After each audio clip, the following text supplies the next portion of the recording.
You're listening to the Alpha Love Stories, where love is dangerous, loyalty bleeds, and silence hides more than words ever could. If you crave dark, forbidden romances filled with obsession and fate, like this video and subscribe, because this story will own your heartbeat. The rain never asked who it fell upon. It just came down, cold, endless, and cruel. That night it fell on me. On my bare feet sinking into the mud. On my trembling hands clutching the torn edge of a blanket that wasn't even mine. On the empty tin bowl I held out, hoping someone, anyone, would notice me. The capital streets glowed like silver veins under the storm, alive with people who didn't look back. The market was closing, stalls shutting one by one, candles snuffed out by the wind. I stood beneath the last awning, half drenched, half invisible. The world always had a way of looking right through people like me. Omegas were used to that. I hadn't eaten in 2 days. My ribs hurt when I breathed. But hunger was easier than the memories that came when I tried to sleep.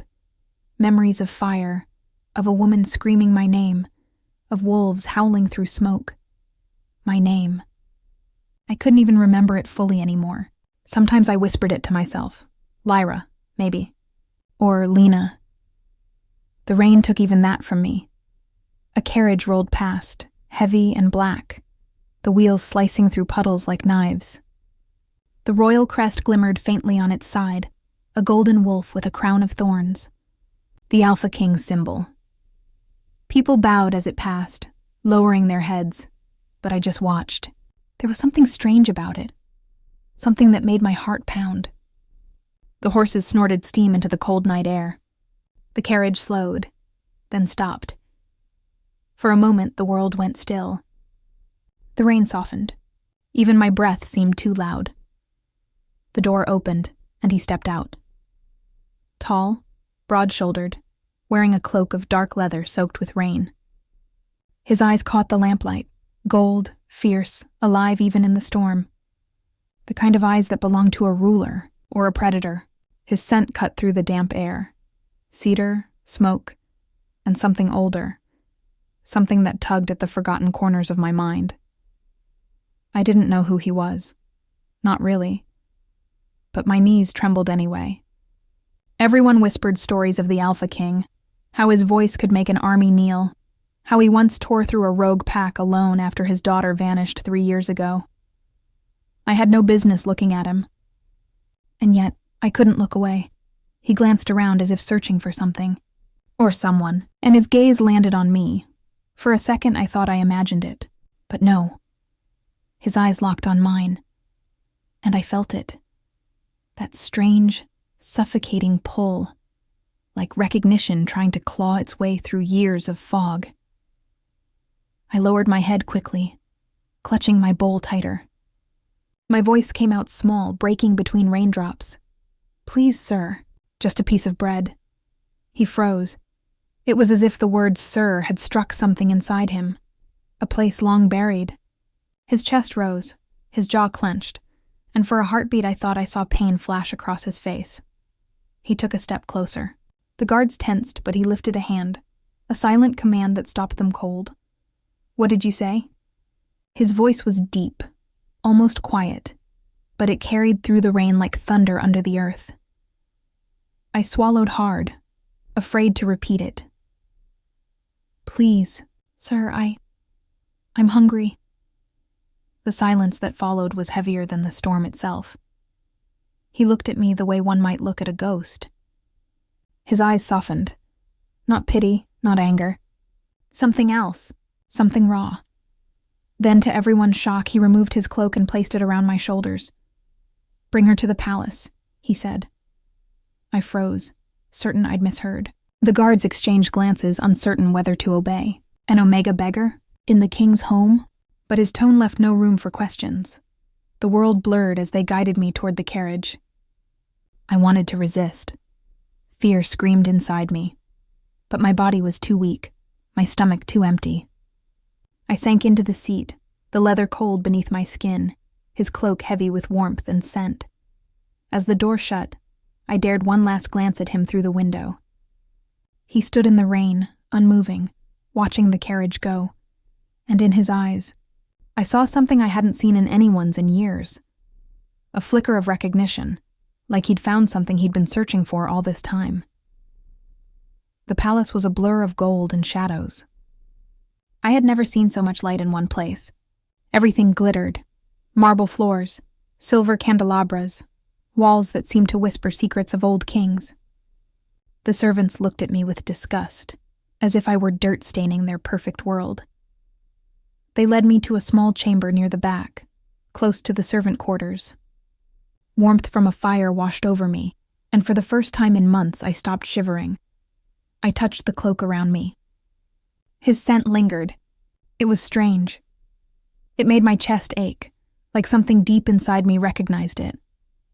When the door opened again, he was there, the Alpha King, Alaric. I'd heard the name whispered before, a ruler both feared and mourned. The king who'd lost his only child during a rogue raid, who'd burned half the northern woods in his search. He entered quietly, his presence filling the room like a tide. He didn't sit, didn't smile, just studied me as if trying to fit me into a memory. "What's your name?" he asked softly. I hesitated. I don't know," I whispered. "They used to call me Lyra." "Lyra," he repeated, and the name sounded too heavy on his tongue, too sacred. He turned away for a moment, as if hiding something in his expression. Then he said, almost to himself, "She used to love that name." I didn't understand what he meant, but something in his tone made my throat tighten. He walked closer, slow, careful, as if approaching something fragile. "You'll stay here tonight," he said finally. "No one touches you? No one questions you. Do you understand?" I nodded, too stunned to speak. He moved to leave, then stopped at the door. "Lyra," he said again, "that mark on your shoulder. Where did you get it?" I blinked. "Mark?" He gestured faintly. I pulled the blanket aside, revealing the faint crescent-shaped birthmark near my collarbone, something I'd always had but never thought about. He went pale. For a long, terrible moment, he just stared. Then he whispered, barely a sound, "Moon above. It can't be." The door shut behind him, and I sat there, alone, trembling under his cloak, wondering why his voice had broken the way it did. That night, I dreamt of a cradle under moonlight, of a man with golden eyes lifting me up and calling me my little moon, of laughter, warmth, and the smell of cedar and rain. When I woke, my cheeks were wet. I didn't know why, but I felt like I'd just lost something, or found it again. Morning found me wrapped in a cloak that didn't belong to me, and a warmth I didn't trust. The fire had sunk to red embers, breathing softly like a tired beast. For a long time I just lay there listening, boots passing in the corridor, distant voices layered with the hush of rain tapering off the roofs, the low, steady rhythm of a palace that had never once noticed I existed. When I pushed the blanket back, the room felt too big for my thinness. Everything here had edges smoothed by money, polished wood, soft hangings, the kind of silence that meant even noise obeyed. I tugged the collar of the cloak closer and inhaled. Cedar, smoke, rain. The scent took hold of me in a way a name never could, steadying and troubling at the same time. The door opened without a knock. A woman entered carrying a copper basin that steamed against the cool air. She was built like a willow, slim, strong, all movement and care. Her eyes flicked across the floor, the hearth, me. She didn't flinch at the dirt on my knees or the way my hair clung to my cheeks. That alone put me on guard. "The Alpha King said you are to bathe and eat," she said, setting the basin on a stand. Her voice carried the careful neutrality of someone who knew rooms had ears. "He said to tell you the water is hot." He said it twice. She didn't call him His Majesty, not in front of me. "What's your name?" I asked, my voice rasped thin. "Mara." She wrung a cloth and placed it in my hands. I was nursed to the nursery. The way she said it made me think of a room that didn't exist anymore. A door deliberately kept shut. I pressed the cloth to my face and felt my skin sting and thaw at once. Mara turned away to arrange jars, salts, a bar of soap that smelled faintly of mint and something sharp. She kept her face in a careful mask, but I caught how her gaze lingered on my collarbone when my cloak slipped. She went still. Water dripped from the cloth slow and loud. "What?" I said, looking down. "It's nothing," she lied. The crescent there was the same as always, pale against my skin, no bigger than Mara's thumb. Before I'd hated it because it drew eyes I didn't want. Now her look was different. Not the disgust of a market woman or the hunger of a man deciding what he could take. This was purely recognition and heartbreak. Did he see it? She asked one beat too softly. I nodded. Mara's throat moved. "Ah," she said, and pretended to busy herself with towels. "Then the porridge will arrive soon." I sank into the basin. Heat climbed my legs, and the shock made me clamp my teeth down on a small sound. Dirt bled into swirls. Bruises became maps. Mara handed me the soap and turned her back because mercy sometimes looks like a back. The mint stung, and the other sharp note, wolfsbane, sent a tremor through me that had nothing to do with the water. I scrubbed until my own skin felt unfamiliar. The room smelled red and clean. When I rose, she wrapped me in linen that had known sun and kept its warmth. She left a dress on the chest at the foot of the bed, simple, well-mended, a gray that would never show ash. "Your hair," Mara said. She stood behind me with a comb and worked through the tangles a little at a time. Pain came and went with the teeth of the comb. Her hands were practiced, unflinching, mother sure. Once her fingers paused on the back of my head as if they'd found the ghost of a ribbon. "You've a tender spot here," she murmured. "From a fall," I said.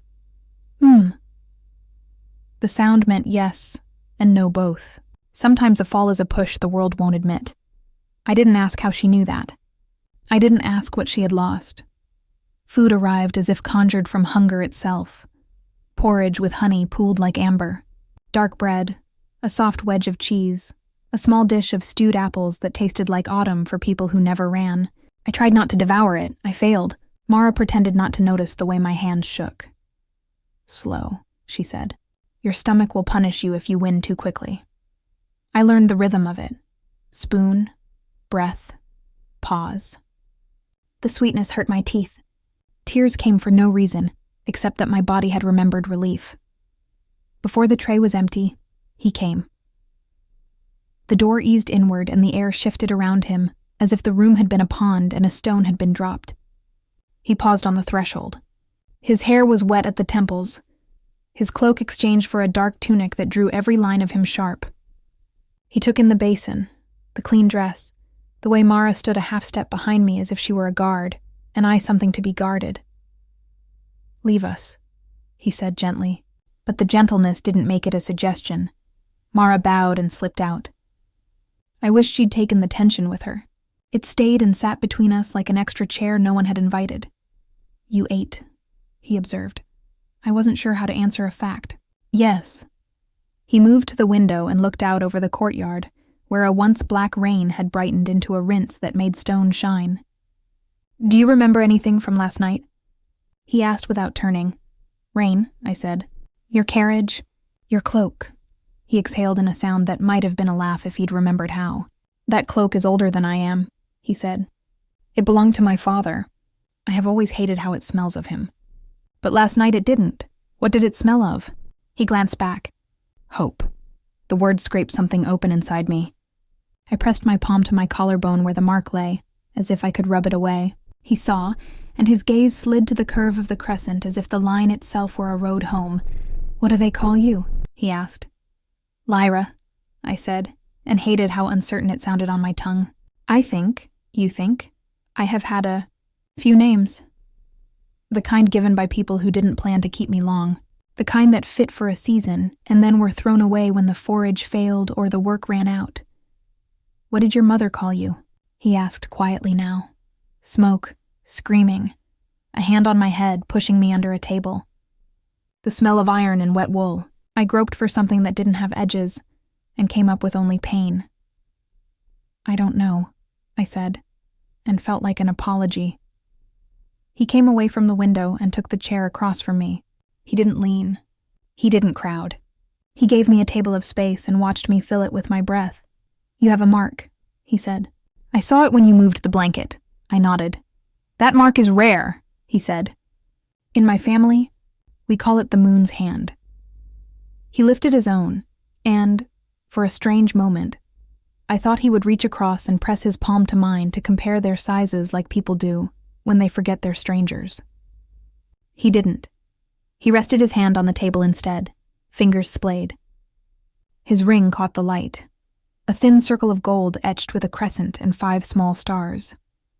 The pattern made my heart jerk inside my chest as if it had caught a foot on a stone. "Why rare?" I asked. "Because the moon doesn't hold many," he said simply. Silence again, longer this time. Behind it, palace noise, a bell calling the 3rd hour, footsteps measured by training and duty, a child laughing too far away to be real. "I am told," he went on carefully, "that when a child is separated from her blood too early, scent does strange things. It hides, it adapts, it becomes a shield. Sometimes it takes a shock to wake it, heat, pain, fear, occasionally."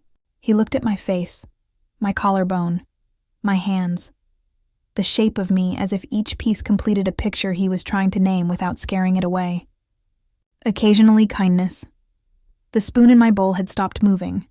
"I hadn't noticed. What are you saying?" I asked. "I'm saying—" He swallowed. His voice dropped. "I'm saying I would like our healer to make sure you are well. And then I would like you to see our seer." Seer. The word slid cold between my shoulder blades. I had known seers in the roadside way. Women with coin glitter for eyes who'd tell you every future they thought you could bear. This felt different. This felt like someone opening a vein and reading the river. "I'm not ill," I said. "No." He smiled without showing his teeth. "But perhaps you are lost." The door opened without a knock. A man entered like a blade. His dark hair was tied back, his clothes held together by efficiency. He didn't look at me because a man like that didn't look at things he hadn't decided were important yet. "Your Majesty," he said, bowing a fraction. "They are waiting. The council has already been delayed." The king didn't turn. "Cedric," he said, and I felt the name like a stone in a glove. "This is Lyra." Cedric's gaze cut to me and took my measure in a single sweep. Age, bones, threat level. "Of course," he said, tone perfectly empty. "The girl from the gate." "The girl from the rain," the king corrected mildly. Cedric's mouth twitched in what could have been the echo of a smile. "We will need to speak of what the city is saying," he said. "You carried her cloak yourself." "Let the city learn a new story," the king said, dismissing him with a kindness that was also a door closing. "Wait outside." After Cedric left, the king rose. "Mara will take you to a room where you can rest that is not a cell dressed up as charity," he said. "I will send for you when the healer is ready." He hesitated. The crown of his body, the bearing that said leader even when he slept, tilted toward me as if pulled. "Do you remember any songs?" The question surprised me.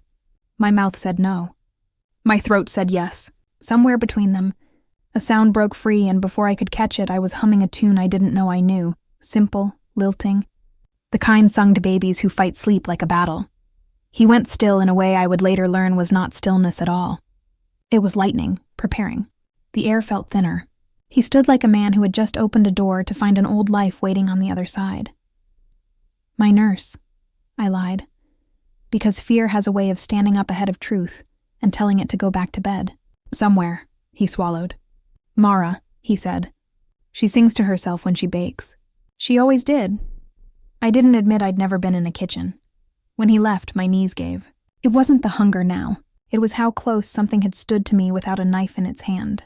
Mara found me like that, sitting on the bed with the spoon still in the bowl, breathing like someone who'd run and stopped too fast.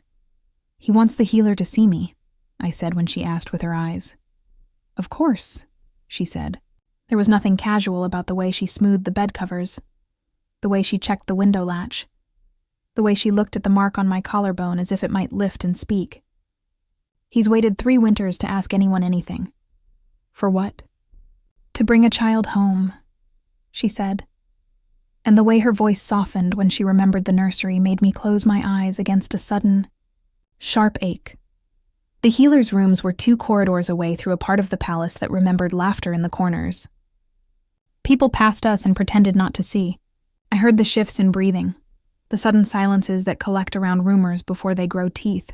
A pair of maids saw me and clutched each other's wrists. A steward bowed to Mara and then glanced at me as if he were adding a column. I felt the way eyes move when they decide to keep a story for later. The healer was a woman with steady wrists, lines around her mouth that said she frowned at the world and kept it alive anyway. She introduced herself as Salvia, a name that tasted like herb in winter. She looked at my hands first, as if all bodies begin there. She pressed her thumbs into the bed of my nails, checked my pupils with a lamp, frowned at the marks my ribs made under my skin, listened to my breath with her ear to my back. "You're not broken," she said, "only badly used." Heat crept up my throat. "By life," I said too quickly. She did not look at me like a thing that had done something wrong. That alone made my eyes burn. "Life is a poor carpenter," she said matter-of-fact. "It leaves splinters." "Lift your hair," I did. She hissed at the scar at the base of my skull, small and jagged, hidden under years of growth. "You said you fell," she murmured. "That's what I was told." Her fingers were gentle. "And the mark?" She indicated the crescent. "That you were not told. That you were born with." "I suppose so." She wrapped a band of warm linen around my upper arm and sat with me while a tiny glass filled with a line of red. She watched the blood climb as if she could read a story there. "We can test for lineage," she said without lifting her eyes. "If you like." "If I like," I repeated hollow. "What if I don't?" "Then we will test for iron," she said, her mouth barely moving more than her eyes. "You are anemic. And we will test for wolf's bane, because I smell it on your skin. Who bathed you?" "Mara." She knows what she's doing. Salvia's tone made it a prayer and a judgment both. Wolfsbane keeps the wolf quiet. In Omegas it also keeps interest. Away, interest meant the wrong hands. I nodded and tried not to shiver. After, Mara brought me to a room with a small window and a bed that felt too soft and too honest at the same time. The ceiling held a painted ring of leaves I recognized without recognizing. Oak, ash, rowan protectors. Someone had chosen this room for a child once. The child had outgrown it, or been carried out of it, or both. When the sun slanted, I slept. Sleep was never kind to me, but this time it came with a silver edge. I dreamed of a courtyard paved in patterns like moons at different stages. A man knelt on the stones and held out his hands. I was smaller, my feet bare on warm rock, my hands fat and sure. I put my palms in his, and he called me Little Moon, and then another name that split the dream down the center like a seam ripper. Aurelia. I woke with my heart pounding, and the words stuck in my teeth like a seed. The room had gone amber. Dust turned slow in the light. Somewhere in the palace, a bell counted an hour I had never owned before. The air tasted like storm again, though the sky was clear. I pressed my fingers to the mark and, a whisper in the corridor, cut short. A footfall arrested mid-step. I went still, listening with my whole body. A shadow bled under the door like ink. Then a voice I knew from earlier, low and precise, the blade man Mara called Cedric. "No disturbances," he was saying. "The fewer eyes, the fewer mouths. Already the city chews the story like bone." Another voice, young and taut. "But why hide her? If she is, then she is a weapon and a wound both. We don't display wounds in the window." Silence. The kind that means a decision is being made by men who will call it fate later. Their steps moved away. I let the breath in my chest out 1 thin inch at a time. The light shifted again. A bird called from the eaves. 3 notes that sounded like a question. Mara came at dusk with a tray. She found me sitting exactly where she'd left me, as if I'd been pinned to the bed by an invisible hand. "You heard them," she said. "It wasn't a question. I heard something." She set the tray down. Soup the color of pumpkins, bread that cracked under my fingers, a slice of something sweet that made the room smell like cinnamon and longing. "Cedric doesn't believe in ghosts," she said, "or miracles. What does he believe in?" "Locks." She handed me the spoon. "He believes all doors should either open easily or not at all. Which am I?" She looked at me the way one looks at a map that rearranges itself when you blink. "You are a door that has been returned to its hinges. No one knows where it leads anymore." I ate because it was easier than thinking. When the last spoon scraped the bottom of the bowl, she took the tray and stood with her hand on the latch as if forgetting how to leave. "He will come tonight," she said finally. "If he can. Why?" "Because he never forgave himself for the nights he didn't come before." She slipped out, and I watched the line of light vanish as the door closed. The room folded into a softer dark. The moon climbed and found my window and poured its thin milk across the floorboards until it reached my bed and laid its palm over my collarbone. Heat rose under my skin. Not fever, recognition. The crescent burned, not pain exactly. A pressure, a hand answering. I sat up, breath going shallow and quick, and for a heartbeat I saw the room not as a stranger, but as a place I had once known in the dark. That crack in the plaster. That knot in the beam that looked like a wolf's eye when you couldn't sleep. The way the moon came in at this angle in late autumn and turned the bed into a ship. My lips moved before my mind chose the words. "Little moon," I whispered to no one. "Little moon, hush." The door eased open and he was there, a shadow made of certainty. He closed it behind him without sound.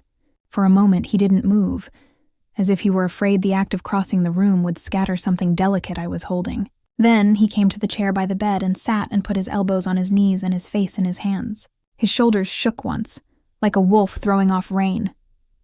"I shouldn't have come," he said into his palms. Then he lifted his head and looked at me as though the word shouldn't had never meant anything to him in his life. But I couldn't not. "Sir," I said, because that was all I knew how to call him in this room where even air felt sacred and heavy. His eyes closed. "Gods," he whispered, and the word broke in the middle. He reached across the small distance and stopped just short of my face, his hand hovering where a father would touch a fevered child's brow. "May I?" His asking unstitched me. I nodded. His palm was warm, rougher than I expected, the line of a scar crossing the pad of his thumb. The touch wasn't light. It was careful. His breath hitched once, like a man learning to breathe again after nearly drowning. "If I am wrong," he said without taking his hand away, "I will be grateful for the shame. If I am right, if you are right," I heard myself ask, "what am I?" "You are my answer," he said, "to a question I have been asking for 1,000 days. The moon sank its white coin on my collarbone again, and the mark flared against his hand like a brand being recognized by its iron. The scent in the room changed. His cedar and smoke twisted hard and sweet with something that lived under my skin. I felt it loosen in me, that scent I'd kept locked down with hunger and dirt and wolfsbane and fear. It rose like breath long held. It was not omega small. It was not beggar thin. It was old and bright and unbearably familiar. He inhaled as if the world had just gone from 2 colors to many. "Oh," he said, and the sound contained relief and grief in equal parts. "Oh, little moon." The name detonated behind my ribs. Not Lyra. Not the gutter names tossed to me like bones. Little moon. And under it, shaping it, a name that had chased me in dreams all my life without catching me until now.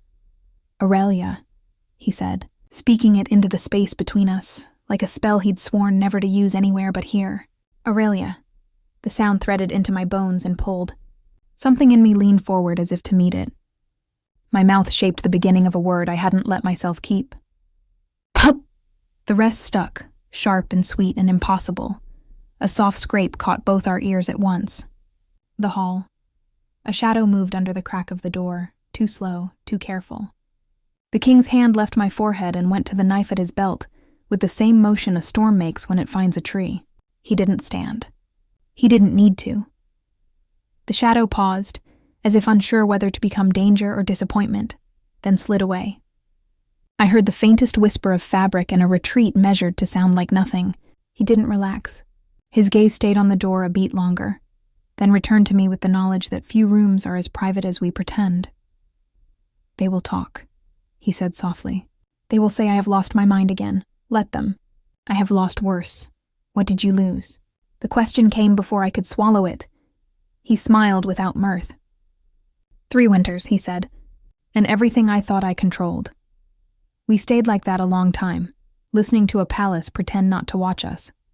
At some point, the moon slid off my throat and the room shifted into that particular hour when even stones rest. He rose finally, as if lifting something heavy. "Tomorrow," he said. "The seer will see you. The healer will bring back words written in numbers. They will try to make a truth you and I already know into something they can hold. I will let them. But tonight, Tonight? I whispered. Tonight, he said, and the word came out like a vow. I will sit here until you sleep, and if you wake afraid, you will not be alone. I lay back because he asked me to, and because the day had cut me down to the nub. He sat where Mara had left the chair, and watched the door and the window and me in turns like a man guarding the only 4 points the world could break from. Sleep came warily. When it took me with his scent in my mouth and the word Aurelia lodged not like a thorn but like a key. I dreamed of wolves running along a black river. They were not chasing me. They were clearing the way. I woke to a knock that was not a knock but a warning. The king's head lifted, and in the same breath the door opened and Cedric stood there with a face made into a fact. Your Majesty, he said. A message sealed with the rogue's brand. It was pinned to the outer gate with a blade. He held up the parchment. Even from the bed I could see the crude crescent carved across the wax, mocking mine.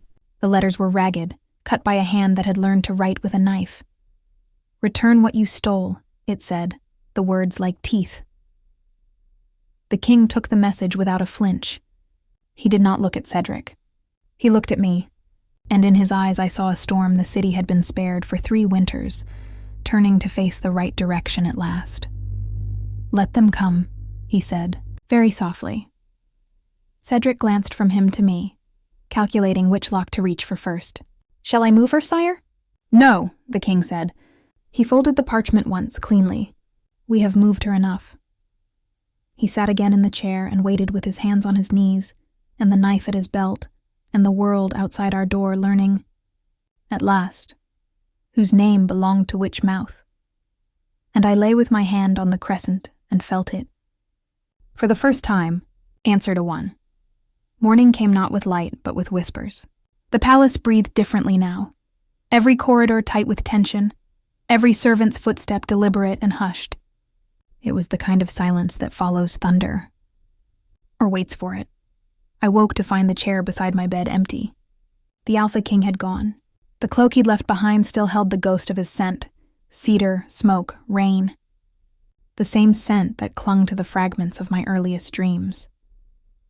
When I opened the window, the courtyard below was alive with movement. Guards in formation, eyes sharper, postures stiffer. A message had arrived last night, and though I hadn't seen it again, I could feel its weight pressed into the very air. Something had changed. Something had begun. Mara entered quietly, balancing a tray of food I couldn't touch. She glanced toward the empty chair, then at me, reading too much from what she didn't say. He's with the council, she murmured. The rogues left a mark on the north gate, the same brand that burned the nursery wall 3 years ago. My stomach clenched. The nursery? Her hand stilled. The night the princess vanished, a pulse beat behind my eyes. I'd dreamed of that night before. Firelight swallowing walls, smoke curling like serpents through the halls, a woman's voice screaming my name. Only now the edges of that dream felt sharper, closer. Mara, I whispered. What was her name? The princess?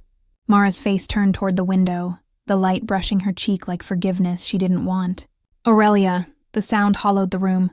That name again. That name that had been chasing me through dreams, through songs, through the king's trembling voice. Aurelia, I repeated, soft as breath. When I said it, the mark on my collarbone burned, subtle, but alive. Mara looked at me then, and for the first time, I saw fear in her eyes. Not of me, but for me. You should eat, she said quickly. You'll need strength if the king calls for you. But I couldn't eat. My hands shook too much to lift the spoon. By noon, the summons came. 2 guards escorted me through corridors I hadn't seen before, arched halls painted with moons and wolves, portraits of kings whose eyes seemed to follow me as I passed.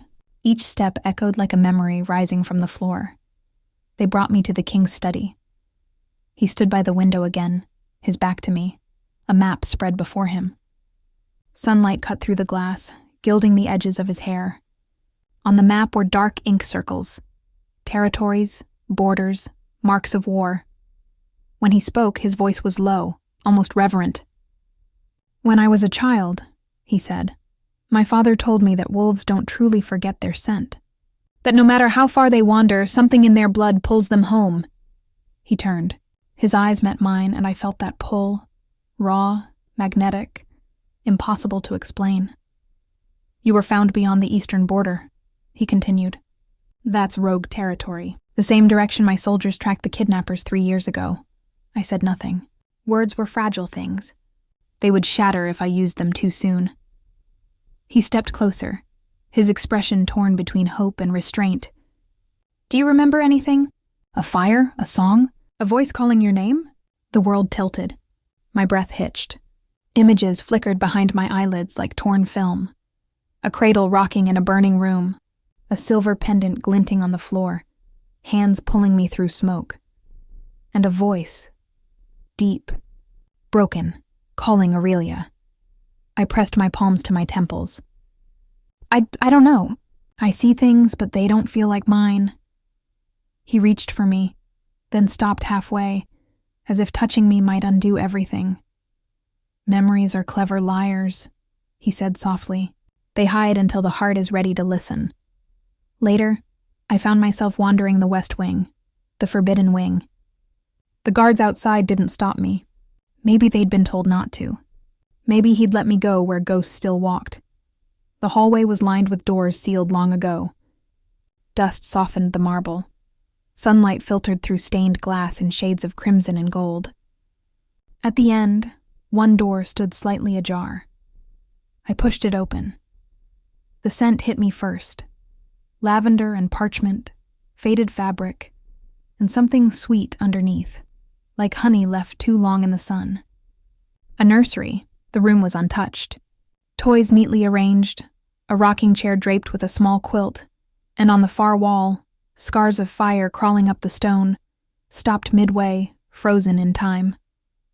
I stepped closer to the crib. Inside lay a single object, a silver locket, tarnished and cold. My fingers trembled as I picked it up. The clasp still worked. Inside was a faded sketch of a little girl, smiling. Wild curls, eyes the color of morning sun. My own eyes. I staggered back, the locket slipping from my hand, clattering on the stone floor. Memories surged, jagged and bright. Flames, screams, a woman's hands pushing me beneath a table. Hide, little moon, she'd whispered. Don't make a sound. The roar of wolves, a man's voice. Deep, commanding, breaking, shouting my name through the smoke. Aurelia. I gasped, clutching my chest as the mark burned under my skin like fire branding truth into flesh. The door slammed open. He was there. The king. Alaric. Breathing hard, eyes wide with a fear I didn't understand. Aurelia, he whispered, crossing the room in 3 strides. He caught my arms before I fell. What did you see? Tears streaked my face before I could stop them. The fire. I was there. I remember. He pulled me against him, his grip fierce, trembling. Gods, he breathed. I knew it. I knew you were her. His heartbeat thundered against my ear, wild and uneven. I wanted to push him away, to demand answers, but my body betrayed me. It felt safe. Safe in a way that frightened me more than any danger ever could. He loosened his hold slightly, enough to look at me. They took you from me, he said. Rogues disguised as merchants. We found the bodies of the guards, but not you. I searched for 3 winters. His voice cracked. I buried a child I didn't have to bury. I couldn't speak. My throat had become a knot of pain and disbelief. You're my daughter, Aurelia. The room spun, the walls closing in. 1,000 nights of hunger, of sleeping under cold bridges, of being no one, washed away in a single sentence. I didn't know how to breathe as the truth sank in. But beneath that fragile moment of reunion, something darker moved, because in the hall, unseen by either of us, Cedric stood in shadow. His hand gripped the hilt of his sword, his expression unreadable. He watched the king hold me like a man watching a match drop into dry hay. When he turned away, his voice was low and cold. To find her is one thing, he murmured to himself. To keep her is another. That night I couldn't sleep. The moon hung outside my window like a watcher. I traced the mark on my skin again and again until it felt like it might open. Daughter. The word echoed, heavy and fragile. Could blood erase what life had written? Could a title change what the years had turned me into? Down the hall I heard footsteps, measured, heavy. The king pacing. And beneath that, faint, almost imagined. A howl from the forest beyond the walls. It wasn't far. It wasn't random. It was calling. And deep in my bones, something howled back. Palaces lie. They decorate their lies with velvet and call the echo of danger protocol. That morning, the halls smelled of lemon oil and old stories, as if scent alone could keep wolves at bay. But under the polish, I caught something else. Iron, sweat, a knife the air had not yet admitted. I didn't know how to be a daughter. I barely knew how to be a girl who didn't sleep with one eye open. Yet the palace seemed determined to teach me quickly. Doors opened before I reached them. Servants lowered their eyes. The distance between me and everyone else widened into a river I did not know how to cross. Mara braided my hair to keep my thoughts from tangling in it. "Today we see the seer," she said, tying the end with a red thread. Salvia sent word. The numbers returned. What numbers?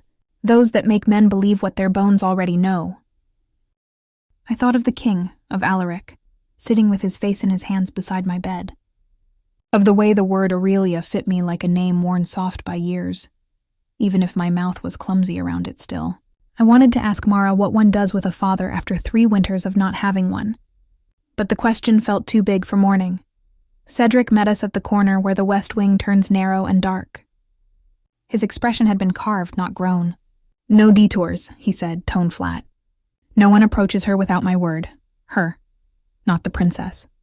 Not Aurelia. Her." The door he hadn't decided to lock or open. "Do all your orders begin with a threat?" I asked. "Only the sensible ones," he said, and started walking. The seer kept a room at the heart of the old temple that the palace had swallowed without ever quite digesting. Columns rose from a mosaic floor worn smooth by knees and time. Light fell from a round window set high, Theology's eye watching everything that forgot to look back. She was older than seasons, younger than a wound. Her hair was silver, not the kind coins try to be, but the color fog gets when it decides to touch the sea. Strings and bones hung on the wall in patterns that meant more than their parts. She breathed in once when she saw me, and the room breathed with her. "You brought the tide home," she said to the king, who had arrived by a quieter corridor than ours. He looked like a man who hadn't slept and didn't intend to until the world obeyed him. "Tell me what I already know," he said without preamble. "Give it a shape they can hold." "The seer, Vespera," Mara whispered, tilted her head at me. "Come," she said.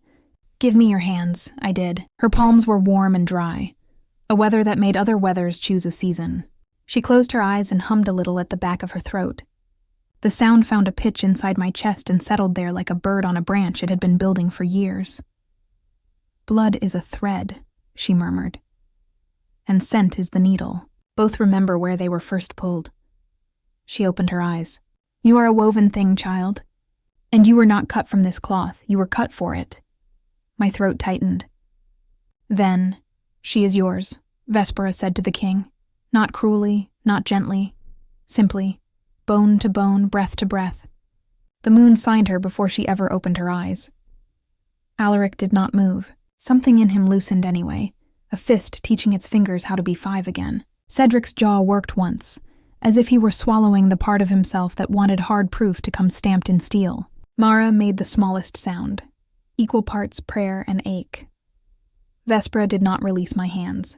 Her gaze shifted to my collarbone. "But there is a shadow on the mark," she said softly. "A net thrown over a bright fish. Who tried to drown you?" "Rogues," Alaric said, the word a blade still remembering a body. "Rogues," Vespera repeated, tasting it. "Yes, and something older that taught them where to cast. The net is wolfsbane and fear. We can cut it away, strand by strand, but some knots only loosen when they are asked to leave by the one who has been living with them." She looked at me. The room felt smaller, my skin too accurate. "How?" I asked. "By remembering on purpose," she said. "Not as a victim of the dream, but as its owner." She lifted a small bowl from the table. Clay, hairline cracks like rivers running from a center, and pinched a powder into it. Steam rose without water. It smelled like pine needles and lightning. "Breathe," she said. I did, because no one had ever asked me to do something so gently. Scent filled me. Forest after rain, stone warmed by sun, a blanket that had once smelled like mother and then like smoke. The room retreated. The sound of Cedric shifting, Mara praying under her breath, Vespera humming, all of it slid to the edges. In their place, a door. Not a real one, the kind with memory nailed into it. Vespera's voice came from the other side. "Open it, Aurelia." The name moved my hand to the latch. I pulled fire, the nursery, lavender and honey gone sour with heat, Mara's ribbon fallen on the floorboards. Screaming, not mine. Someone else's, fierce, deliberate, a woman buying time with her throat. A man bellowing my name until it broke. Hands, 2 sets, one gentle, one not. The gentle hands pushed me beneath a table. "Little moon, hush," they said. "Shadows obey silence." The other hands dragged. The table scraped. A blade rang against stone. Running. Cold night slapped my wet cheeks, a cloak thrown over me that did not smell like cedar. It smelled like metal, horses, forest. Darkness like a door that forgot its hinge. My lungs stuttered. The room tilted back into being in pieces. I was on my knees and didn't remember how I got there. The king was kneeling across from me, the ring on his hand catching and breaking the light. His eyes were a storm my body recognized as weather and not war. Vespera touched my shoulder. "The net knows we're cutting it," she said. "It will pull back. We will pull harder." Cedric's voice came from the doorway, careful, already calculating the next 10 moves. "We should double the guard on every entrance." Vespera didn't look at him. "Double it in the kitchens," she said instead. "Hunger is where wolves walk in." Alaric helped me rise as if standing were a decision chosen between us. "Enough for today," he said to Vespera like a man thanking the river for not drowning him. To me, rest, rest. The word had never been permission before. It had always been a dare. We left the old temple through a passage that felt like a throat leading back into a body that had learned to swallow its fear. Servants glanced away and then back again, the way people look at moons when they pretend they are watching clouds. Cedric walked half a pace behind, a silent argument in boots. At the corner where the tapestries hide a crack in the plaster shaped like a wolf's eye, a boy collided with us. He couldn't have been more than 12, carrying a stack of linens so high they wilted his arms. "Forgive me, m'lord, m'lady," he stammered, trying to bow and not drop his load. "It's all right," I said, steadying the top of the pile with a hand that still shook. The linens smelled of sun and soap and a courtyard where laughter had once learned how to climb. "What's your name?" I asked. "Tom," he said, eyes skittering to Cedric and back to me as if measuring punishment's reach. "Tom," I repeated, my mouth like the shape. "Take care in the corners. They bite," he smiled, quick, small. Then his gaze snagged on my collarbone. His face changed. Fear, then something like awe. Then the blank that servants learn so no one can steal their thoughts. Cedric ushered him on with a nod that meant move. The boy obeyed. The air he left behind felt thinner. Back in my room, Mara unbraided my hair the way one unknots a fishing line after it's done useful, dangerous work. "You did well," she said. "I remembered being small," I said. "I remembered being carried by the wrong hands." Her fingers paused. "We found blood on the nursery steps," she said, voice quiet as a confession. "We told ourselves it wasn't yours because we needed to stay alive." "Whose was it?" She looked at the window. "2 of the guards. And the woman who held the door, my mother?" The words were a cut I hadn't known I was ready for. Mara's throat moved. "The queen was not there," she said. "She had gone to the temple. She came back with a candle she never put down again." A beat. "The woman at the door was Narration. She was your wet nurse. She would have lifted the moon by its thin edge if it kept you safe." I pressed my palm to the crescent, suddenly furious at a universe that gives and takes with the same hand. "And now?" "Now we learn to lock the right doors," Mara said, setting a bowl of broth in front of me. "And open the ones that look like walls." By afternoon, the palace had arranged a new rhythm around me like a bandage. 2 guards at my door, one at the stair. A rotation Cedric refused to publish because he didn't trust paper. He installed a woman named Rhea as my shadow. She had the grace of a cat that has never been chased, and the eyes of someone who counts exits whether or not she needs them. "Do you talk?" I asked as we walked the inner garden where roses rehearsed their ending and bees wrote small prayers in the air. "When needed," she said. "Do you laugh?" "When safe. Is it safe now?" "Ask me when we've gone twice around," she said without looking at me. And for the first time since arriving, I smiled without apologizing to the room for it. We didn't make it once around. A bell rang from the outer wall. 1, 2, 3 strokes, then a pause. Not alarm, a summons. Guards moved like iron being poured. Cedric appeared as if he'd stepped out of a seam in the air. "Inside," he said. "What is it?" I asked. "Hunters from the east," he said, tone that meant, and something they're not saying. "They bring a message. They insist on giving it to the king's blood." The king's blood. I had been here all morning. Blood tasted different on the tongue. Rhea positioned herself between me and everyone who might have been anyone. "If this is theater," she murmured, "let's not become actors without a script." Alaric was already in the small audience chamber when we arrived. He wore no crown and needed none. I felt the room recognize him the way wolves recognize alpha without votes. 3 men stood before him in travel leathers with mud clotted around their boots. One carried a satchel like a wound. The one in front lifted his chin at me, then dropped it when Rhea's gaze made the air around him shorter. "Your Majesty," he said, "we were told to put this in the hands of your heir." The word heir shook the dust on the tapestries. He drew a small bundle from the satchel and unwrapped it like a priest disappointed in his faith. Inside lay a strip of dark cloth and a curl of hair bound with wire. The hair was pale as wheat in late sun. My stomach lurched. Alaric's face did not move. "Speak," the hunter wet his lips. "We found a camp 4 miles beyond the border in the Briar, abandoned in haste. They left a fire half-fed, and this," he gestured with his chin, "pinned under a boot. There were tracks, too many to count with certainty, children's prints among them." Rhea's hand brushed the inside of her sleeve where a knife liked to be. Mara had come to stand at the door and was whispering something only gods with good hearing could follow. "Children," I said, the word finding my mouth before sense could stop it. "Yes, Mol." The man swallowed the last letter like a crime. "Yes. At least 2, from the distance between strides." Cedric shifted, all quiet calculation burning to action in his bones. "Rogues move in packs, but not with children. Unless someone wants their hands clean," Alaric finished, eyes on the cloth, voice gone soft and terrible. "Or unless the children are the lock they're trying to pick." The lock. I felt the mark on my collarbone heat as if a match had walked by. Vespera's words circled like hawks. "You are a woven thing." A net thrown over a bright fish. Cut away, strand by strand. The hunter held out the curl of hair, and suddenly I knew, before scent, before thought, that the hair came from the same head as a memory. A little boy, face smudged, laughing with a gap where a tooth would be. Moonlight on a puddle he decided was a lake. A little girl with a ribbon too tight around her wrist because it fit once, and she wasn't ready to admit it didn't anymore. I didn't know how I knew them. I only knew my chest tightened in the exact shape of them both.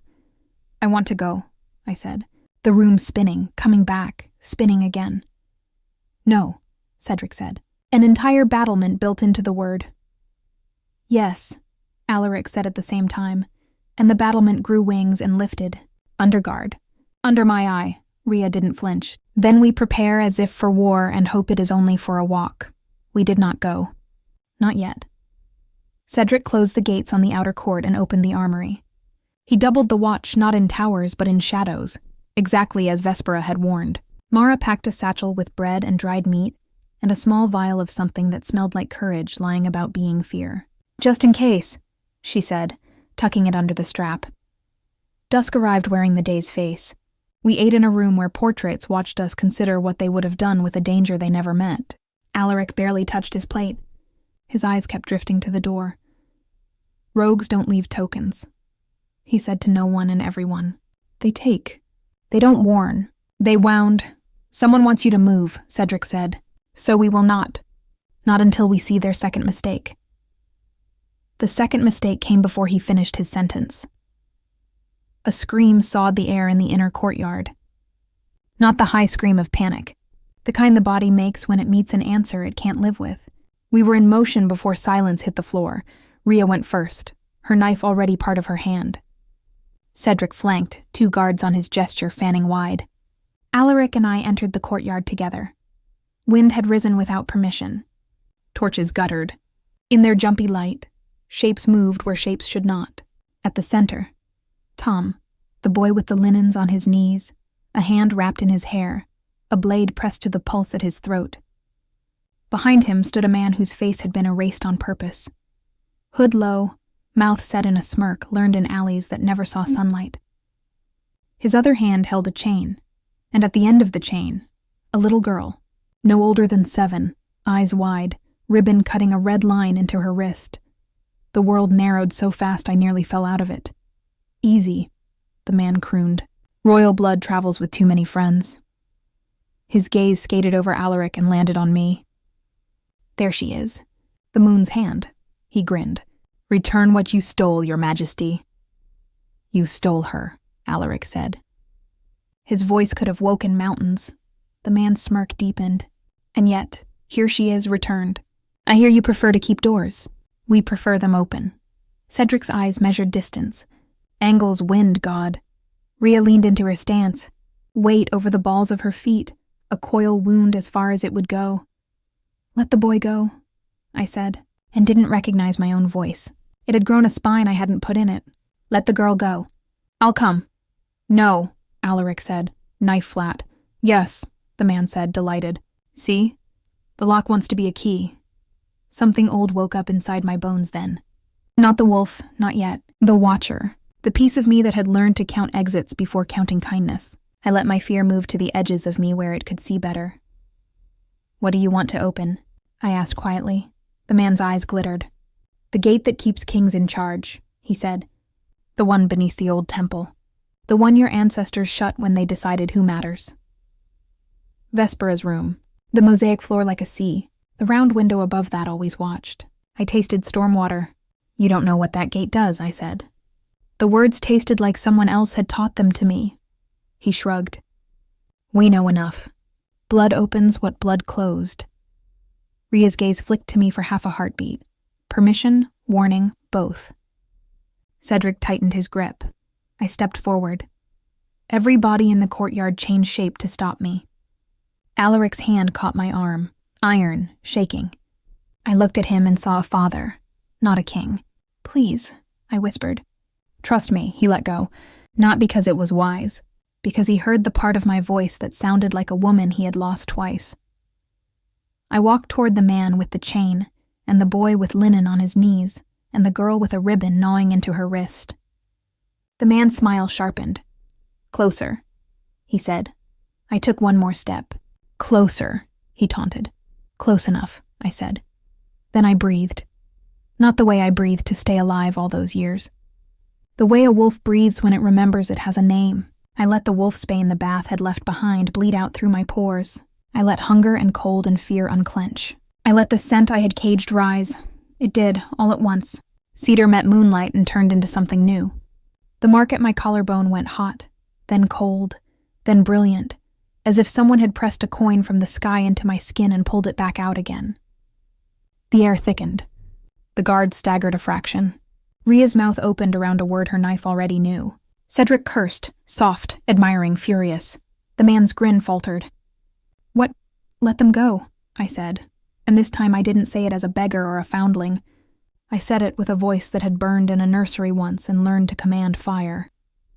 Tom wrenched his head away at the exact moment the little girl kicked backward with an accuracy the gods should have rewarded earlier. The blade nicked skin and tasted a drop. The chain slackened. Rhea moved like water choosing downhill, her knife singing a small song that ended in the chain falling to the stones. Cedric crossed the space in a heartbeat that will go down in the history of footsteps, his sword kissing the attacker's wrist in a way that made metal remember it wasn't bone. The blade fell, and then the man did. It would have ended there if the walls did not have doors in them that no architect plans. 3 more shadows unstitched themselves from the colonnade and came fast, rogues by scent and stance. The courtyard erupted, steel against steel, a guard shouting, Mara gasping from the archway as if a god had put its hand in her chest. Alaric was not a man anymore. He was the reason wolves have words for alpha. He moved through the first rogue like a decision, and the second like a promise, and met the third, with the kind of smile a storm gives to trees. I pulled the little girl to me and pressed her face into my stomach. "Hush," I said. "Shadows obey silence." My own voice shook. It didn't matter. Her small body found the order of it and obeyed. Tom scrambled behind us, one hand to the nick at his throat, eyes huge. Brave in a way, courage pretends it is but seldom is. One of the rogues broke free and came for me. Not for the king. Not for Cedric, for me. With a length of chain looped like a question. I stepped sideways and the chain bit only air. I grabbed the end and yanked in a rhythm I had used before to pull a bucket from a deep well. He stumbled. His hood fell. His eyes were wrong. Too black, too hungry. Not hunger for bread, the other kind. The gate kind. Who taught you this? I asked, yanking again, buying seconds with muscle memory and rage. He spat. Your ancestors, he hissed. They left more than thrones in the ground. He lunged. Ria's knife found the soft under his arm. He folded with a sound that cut a part of the night away and didn't give it back. Then it was over. As suddenly as it had begun, the courtyard remembered how to be a place where flowers try to learn fire without burning. The man who'd held Tom knelt, hands bound behind him by a guard with arms like quarried stone. Alaric stood above him, breathing hard, a storm deciding whether to blow out the last torch. Who opens the gate? He asked, voice so quiet the torches leaned in to hear. The man smiled again, slow now, bloody. She does, he said, chin flicking toward me. Little moon, little key. Why? Cedric's sword tip kissed the stone beside the man's knee in a punctuation mark no school teaches. Because you were the ones who shut it, the rogue said. You closed the old way. You starved the dark, and the dark learned how to eat patience. He laughed then, and I knew it wasn't bravado because the sound made my skin want to climb off my bones. Blood opens what blood closed, he repeated. And even if you kill me, there are others. We planted seeds in your city. We watered them with hunger. You will harvest soon. Alaric's fist tightened once, then loosened. Take him below, he said to Cedric, who nodded to the guards. No noise, no visitors, no cleverness. The courtyard emptied like a held breath. Ria checked Tom's neck with hands that had learned kindness in a hard school. It will scar, she said. Scars help us remember the lessons we survived. Tom nodded, as if she had promoted him to a rank he intended to keep. The little girl clung to me with hands that seemed to know exactly where to hold. What's your name? I whispered into her hair. Pip, she said. Just that, little and quick. Pip, I repeated, and felt my chest make room for another person without asking my permission first. Alaric came to us, the storm in him banked but not out. His hands hovered over the children without landing. He looked at me with 1,000 questions he didn't ask. You moved like someone who has been training in a courtyard at midnight her whole life, he said. I moved like someone who has been chased, I said, too tired to pretend it was heroism. He exhaled. It almost became a laugh, and then didn't. Both are good teachers, he said. Then, after a heartbeat, you called the shadow by its right name before it showed its face. I smelled it in the hall this morning, I said. Under the lemon oil, he nodded. Pride and grief, threading his features into a rope strong enough to hold a man to a cliff. Mara appeared and gathered Pip and Tom with the kind of tenderness that breaks and mends in the same motion. The kitchens, she told them, as if kitchens were churches and bread the sacrament. She looked at me. Come when you can, she said softly. There is soup. When they'd gone, the courtyard felt too tall. The night burned with stars more than it had any right to. I realized I was shaking. Alaric saw it as if my bones had spoken aloud. I keep thinking I will wake, he said. And then you are afraid. And I know this is real because my instinct is to stand between you and every dangerous thing that has ever learned your name. Vespera said the net would pull back, I murmured. She didn't say it would come with teeth. It always does. He glanced at the temple roof beyond the inner wall, black against the silver night. The gate, he said. We need to know everything about it before someone else decides they do. "Then ask me," Vespera said, and we both turned. She stood in the arch like a piece of the moon had decided to have a body. "Ask me what your ancestors were too frightened to write down." Cedric returned from below, clean as if he'd never been in a fight. "He's in a cell that hasn't remembered a key for 30 years, he reported. "He won't be clever." "He already was," Vespera said. "He brought children through your walls." Clever is a word with too many endings. We went to the old temple again, because some rooms hold the answers purely by virtue of having listened longer than others. The round window poured silver onto the mosaic. The sea on the floor had turned to stone to hold our feet. Vespera lit a lamp even though we didn't need it. "Once," she said, "the world breathed in two directions. Light and dark exchanged courtesy at a threshold that neither tried to own. Kings decided thresholds were for people without enough land.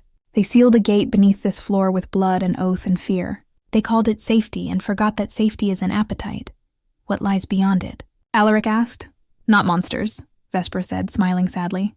"Not exactly. Hunger with shape. Stories that didn't get told. Wolves that never learned to be men." I pressed my fingers to the crescent. It felt not like a mark, but like a doorbell. "And me?" "You," Vespera said, "were born with a key in your skin. Someone learned that before your father did. They tried to use it, and when they couldn't, they hid you. But you were not made to open things because men tell you to. Keys choose their locks." The lamp hissed as if it had something to say about what burns and what doesn't. "What happens if the gate opens?" Cedric asked, practical to the last. "Then the world will remember everything it set down to make room for comfort," Vespera said. "The first days are always the hardest." Alaric's jaw tightened. "They'll try again." "They will," she said. "Because patience eats and grows, but so does love." The word landed in me like bread in a body that had gone without. "We'll need the old records," Cedric said, already halfway out the door in his mind. "Maps, rituals, genealogies. And we will need truth," Vespera added. "The kind that is not afraid of its own shadow." We left the temple at an hour when even guilt sleeps. Alaric walked me back to my room and paused at the threshold the way men do when they want to step inside a life and know they have no right to unless invited. "I should say something kingly," he said. "Something that sounds like a wall you can lean on. What would you say if you were only a father?" I asked. He smiled with his whole face for the first time. It made him look reckless and young. "I would say, I'm here, and I'm not leaving again. Even if the world tries to move me." "Then say that," I whispered. "I'm here," he said, and the door recognized the sentence and opened. Sleep didn't come so much as it found me the way the tide finds the shore. I dreamed of a gate under black water and a wolf standing guard over it with my eyes and his scars. When I woke, moonlight lay across my bed like a letter. On the windowsill, someone had left a ribbon. Red, the knot loose. "Pip," I thought, and smiled, and cried, and didn't try to decide which one I was doing more. In the corridor beyond, boots passed like sentences choosing their punctuation. Somewhere below, a prisoner learned the palace did not speak his grammar. And in the city outside the walls, seeds watered by hunger lifted their small green heads and looked for a sun. I touched the crescent and felt, not a key, but a spine. The wolf inside my ribs rolled once, uncoiling. "Not yet," it said, "not in words, soon. Soon, under a redder moon."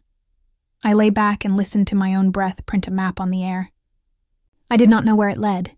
I only knew the path belonged to me now, even if others would pretend they had drawn it first. Dawn had not arrived. It was already coming. The storm that came that night wasn't made of rain. It was made of whispers, of questions that carried blades under their tongues. By dawn, the palace had become a lung filled with held breath. Every window was guarded. Every door carried shadows that didn't belong to them, and every eye turned toward me. The girl who wasn't supposed to exist, yet now held the key to a past the kingdom had buried under prayers and stone. Mara found me before sunrise. Her face looked older than it had the day before, and the candle she held shook slightly in her hand. "They're saying things," she whispered, "that you were planted here by the rogues, that the mark isn't royal blood, but a curse." I swallowed, the air sharp as frost. "Do you believe them?" Her answer came slow, careful. I believe what I saw when the Alpha King held you in his arms. And I believe what I smell on you, moonlight and cedar. That scent can't be faked. The candlelight trembled. I wanted to tell her I wasn't sure I believed myself anymore. The more truth surfaced, the less I felt like I belonged to any version of it. By mid-morning, I was summoned to the throne hall. The room was a cathedral of power. Tall pillars carved with wolf heads, gold banners embroidered with the Alpha King's crest, a sea of council members lined up in their rigid robes. At the far end, Alaric sat on the throne. Not as a father now, but as a king whose name carried the weight of nations.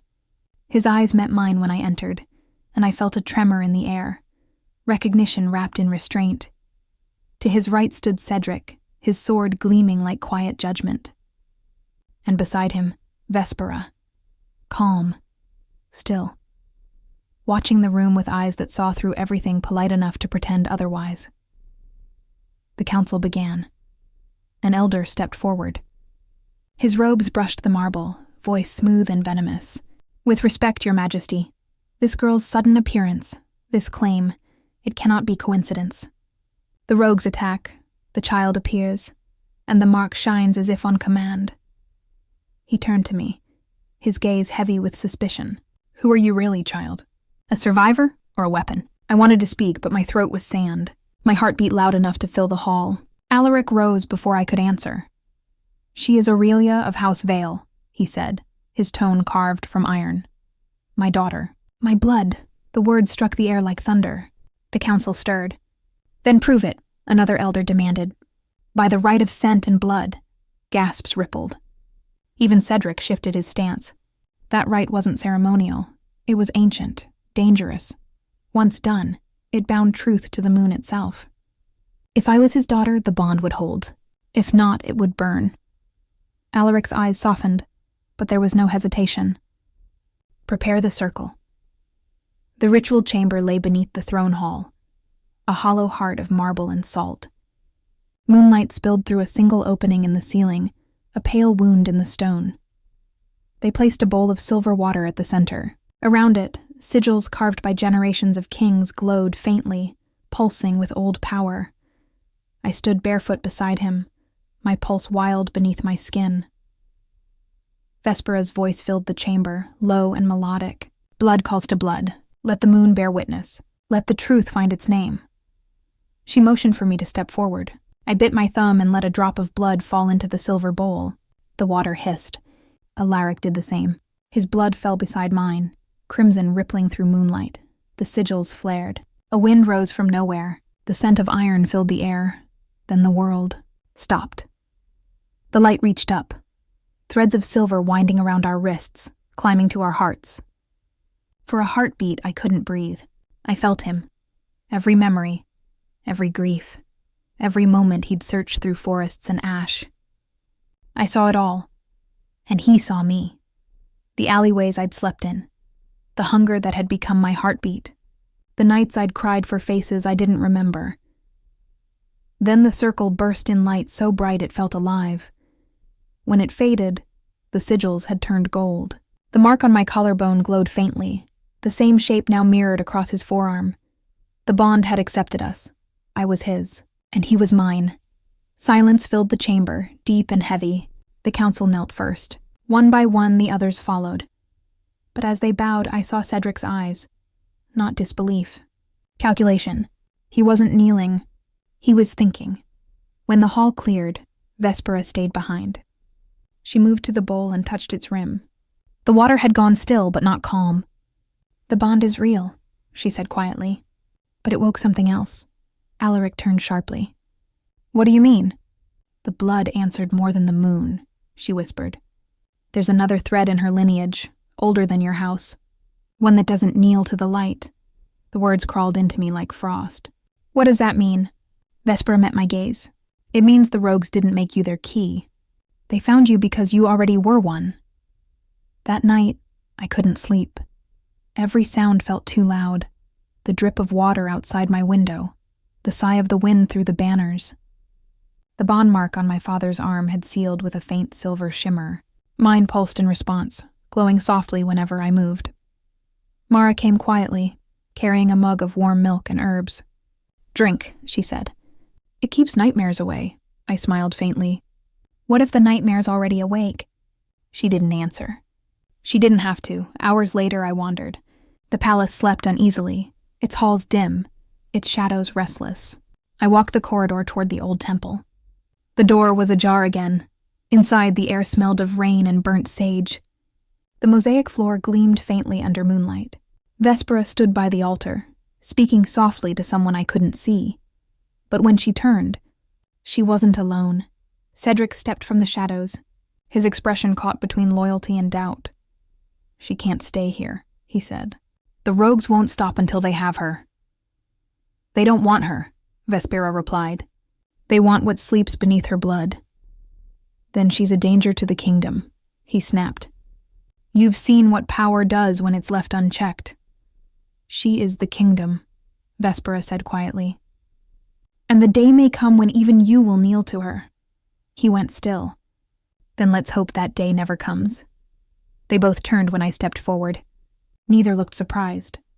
"How much did you hear?" Cedric asked, voice tight. "Enough," I said. "Enough to know you don't trust me." He looked away, jaw clenched. "Trust is earned, princess." "Then give me the chance to earn it," I said softly. "Because I'm done being someone's secret." Before dawn, Vespera's words still echoed in my mind. Another thread in her lineage. "Older than your house." I didn't know what she meant, but the mark on my collarbone glowed faintly again, this time not silver, but red. And somewhere beyond the walls, far out in the forest, a howl rose, deep, ancient, and not entirely of this world.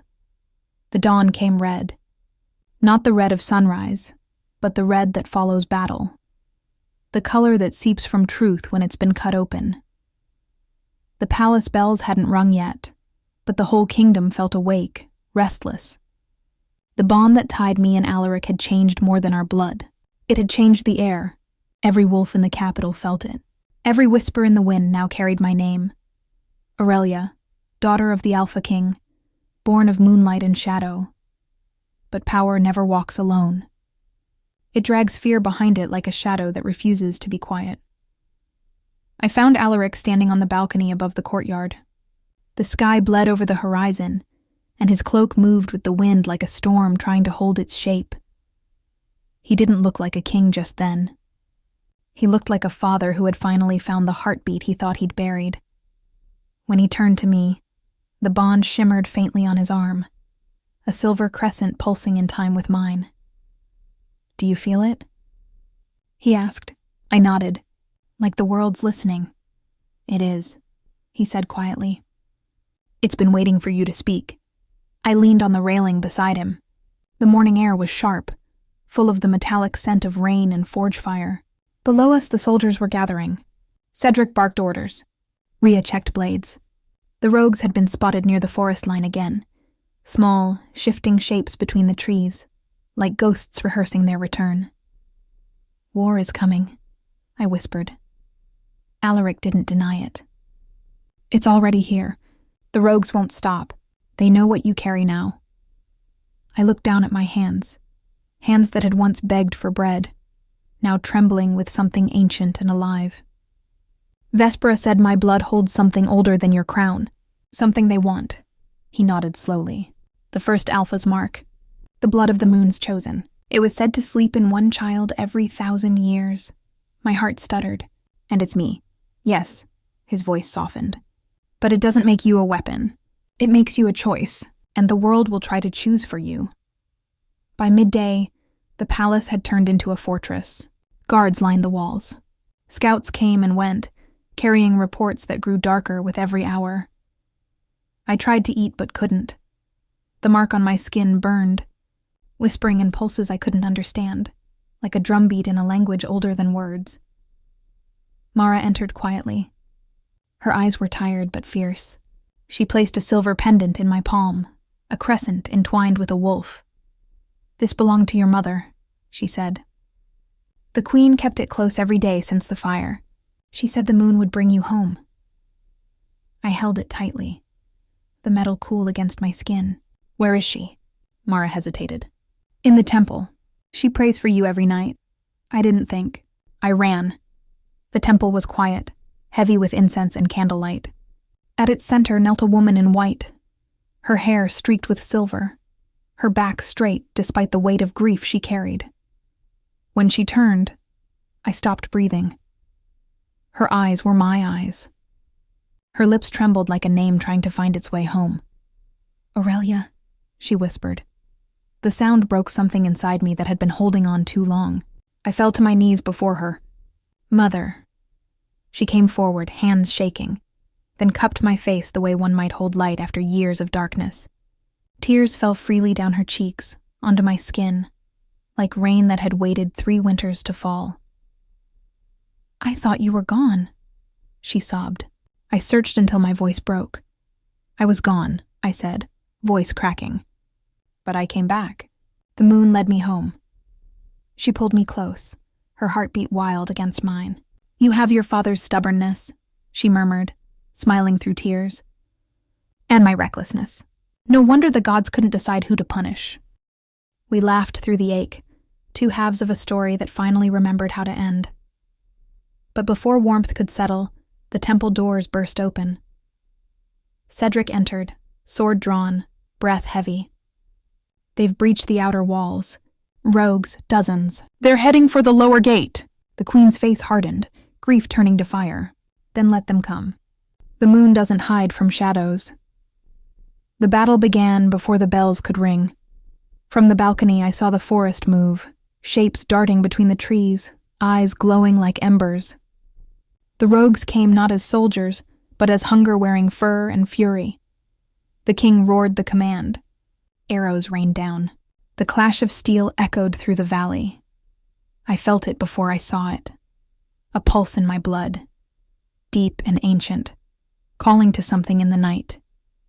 My body trembled with it, my vision sharp as the edges of lightning, and then I heard it, a voice inside the storm, neither human nor wolf. The gate remembers you. My mark flared. The ground beneath the palace shuddered. A sound like a heartbeat waking after centuries. Vespera's voice echoed in my mind. Keys choose their locks. I ran. Through corridors shaking with battle, past the throne hall, down into the old temple. The mosaic floor glowed faintly now, veins of silver crawling toward the center. Alaric followed close behind. Aurelia, stop. I can feel it, I gasped. The gate, it's opening. Vespera was already there, chanting softly, her hands glowing with moonlight. You can't fight it, she said. Only balance it. The seal is breaking because your blood woke both sides, light and shadow. What happens if I fail? The dark will remember its hunger. I stepped into the circle. The air around me turned alive, every candle flaring, every sigil pulsing. My heart pounded in rhythm with the ground itself. Then the floor cracked. Light shot upward, blinding and beautiful, silver and red intertwining like rivers colliding. I screamed as power flooded through me. My mark burned, the crescent twisting, becoming full. Images tore through my mind. The first alpha kneeling before the moon, sealing the gate with blood and promise. And then I saw them. The rogues outside the palace, frozen mid-strike, their eyes wide, glowing with the same red as the gate. They weren't monsters. They were bound to it, cursed by the same blood that now ran in me. I understood. They weren't trying to destroy the kingdom. They were trying to go home. I reached out, not with hands, but with something deeper. Rest, I whispered. The moon forgives you. The light swallowed everything. When I opened my eyes, silence ruled the world. The gate had closed.